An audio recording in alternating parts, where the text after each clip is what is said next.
Yeah, I can hear you now. She said she spends like 6 months there. Really? A lot of time, yeah. Yeah, I want to spend a lot of time there. It's kind of great. Just much different lifestyle.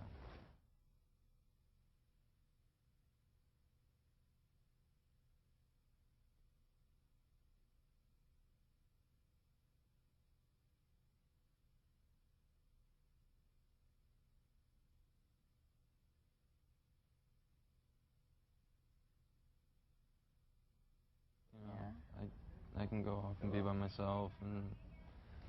Hi, Bonnie. Hey, good morning. Everything okay right now? Yeah, we can hear you. Okay, perfect. Yeah. Okay, guys, we'll start again.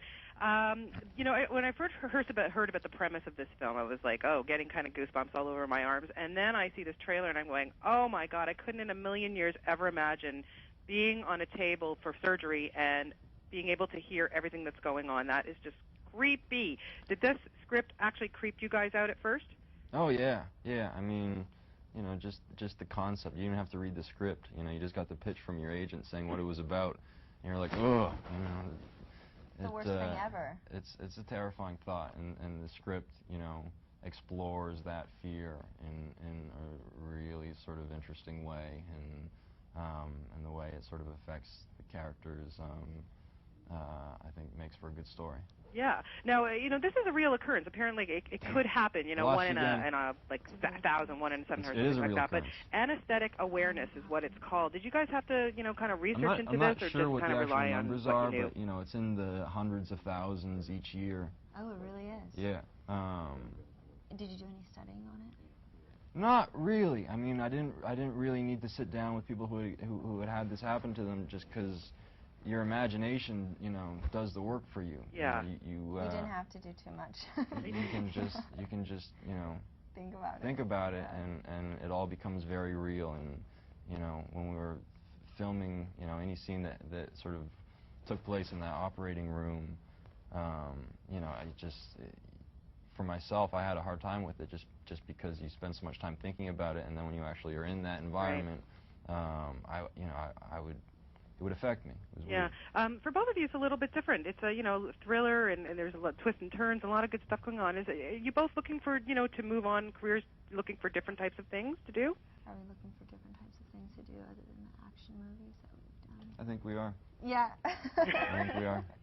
It's nice to have, you know, for me personally, it's nice to be able to explore a relationship and play a human being, you know, that feels tangible. And yeah, it was lovely playing opposite Hayden, and also seeing him, you know, as this man in the relationship, because I've only really seen you as kind of a boy.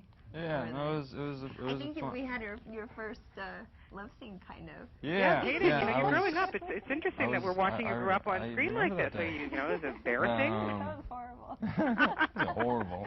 Well, it was kind of terrifying. It was just, you know, I was nervous. I was nervous too. But oh yeah, you guys are pros. Come on. Yeah, we're pros, but like that stuff still freaks you out a little bit. Yeah. I can run around in tights, and he can have his lightsaber thing, and that's okay, because that's really pretend. That's really pretend. Then you're put in a situation where you're like, you know, you're like strangers. All like, becomes real, and yeah, absolutely. Yeah. And great cast in this too. I mean, from Lena Olin to Terrence Howard, like that's just a pretty good big deal. This film.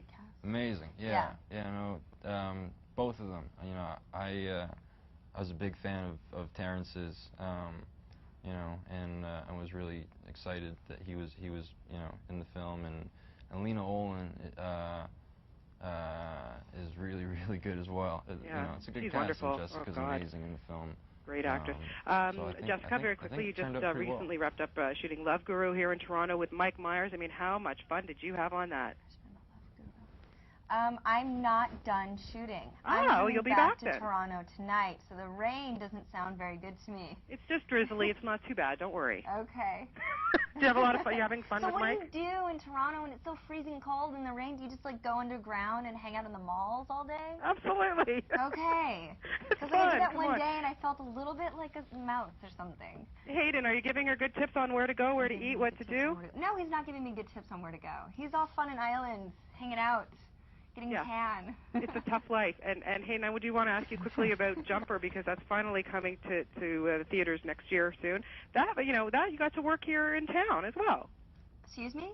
For Hayden. Hayden, movie coming out next year. Jumper. Jumper, yeah. That you shot in Toronto? I shot a lot of it in Toronto, which was great. I hadn't done a film in Toronto before, and obviously that's where I'm from. Yeah. So it was nice to be so close to my family and friends, and then the film is about this guy who learns how to teleport. So we were actually all over the place. We filmed all over the world, but did a lot of it in Toronto, which was cool. Very cool. Well, best of luck to both of you with Awake. My goodness, it's very bone-chilling, and you did a good job. Way to go. Good job. Thank you. Thank you. Have a good day, you guys. Bye. Bye. Thank you. Okay, Bye. bye.